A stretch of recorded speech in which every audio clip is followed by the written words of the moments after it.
класста дамыту кітапшасын жасайтын боламыз. Ол үшін не істеуіміз қажет? Ең алдымен дамыту кітапшасы кімге арналады? Қанша жастағы балаларға арналады?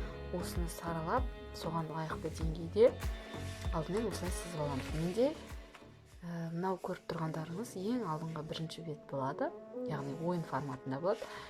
Ең соңғы беті астында мына жерде ашық болады, заттар салып қоюға болатын. Және әрбір бетті бір-біріне ұқсас етіп жасап жатырмын. Мына жерде жабыстыратын қалай айтсам болады, атын ұмытып тұрмын ойдарда.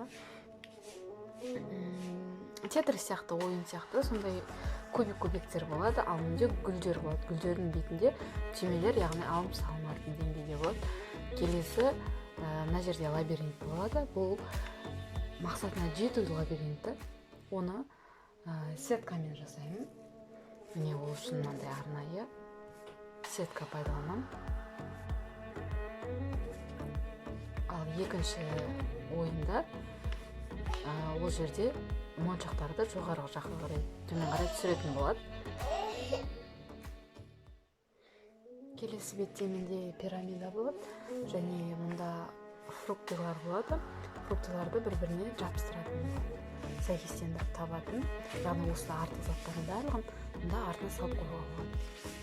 Келесі цифрлар жаттап үйренуге және гүл. Каждый гүлді пока что білмеймін, но гүлдің формасын міндетті түрде жасаймын. Бұл мен жасағалы жатқан кітапша. Қарасаңыздар 4 беттен тұрады. Негізгі бетпен 6 бет болады. 4 парақшадан тұрады, яғни. Осылай өздеріңізге шағым ғана қылып жасап аласыздар. Ал енді кеттік, ол үшін жасау үшін не керек? Мен мысалы ең оңай вариант компьютерден шығарып алу. Кімде үйінде принтер болса, осындай черно-белый, даже обратка пайдалануға. Осылай формаларды шығарып алып қырқамыз. Өте оңай болады сонда. Екінші тәсіл, мен мұнда пирамиданы жасағанда тоже бірдей болып, әдемі болып шығу үшін арнайы шығарып алдым. Менде парақтың көлемін пока есептеген жоқпын. Міне осы көлемде кітапша болатын болады. Шатаспасам 15-те 15 размері. Мен мұны кеше қырып қойған болатын, сіздерге арнайы дайындап. Енді тағы да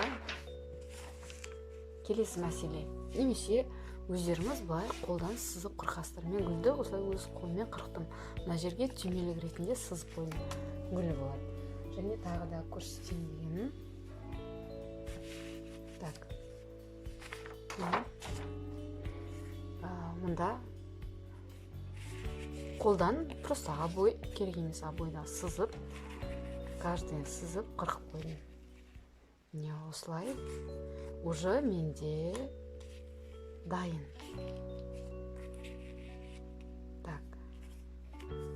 В общем, осылай болған.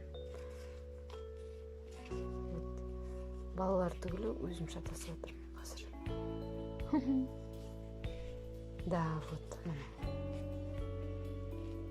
Міне осылай құрайтын қылып, арнайы бір бетке сызып дайындап қойдым. Екінші фигуралар тоже дайындап қойдым. Мынау гүлдің формасы. Қазір мынау айнала гүл болатын болады. Міне ең алдымен осылай өздеріңізге формаларын дайындап, сызып, есептеп аламыз. Міне осылай барлығын сызып дайындап аламыз. Алдымен параққа дайындай аламыз.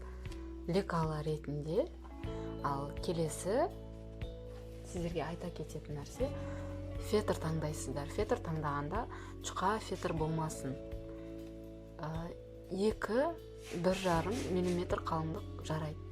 Ал 0,1 мм жұқалары болады. Оларды астар ретінде пайдалануға болады. Қазір мен сіздерге көрсетем. Міне менде үйде қандай астаркалар, вот сол астаркалардан жасап шығара беретін боламын. Так, вот мынау мысалы балдар тартады. Былай тартқан кезде жыртылып қалады. Көрдіңіздер ме? Қазірдің өзінде көрініп тұр, иә? Ал мынау қатты мысалы. Ол ондай емес. Мен уже мұнда формасыз болған. көрдіңіз ба? Бұл уже мықты және беті түстеленбейді. Осыған тоже мән беріңіздер, иә. Кейбір фетрлар болады, әсіресе осындай жұқа фетрлар, олар бала ойнамай жатып алып, бірден бетін былай істеген кезде түстеленіп жатады.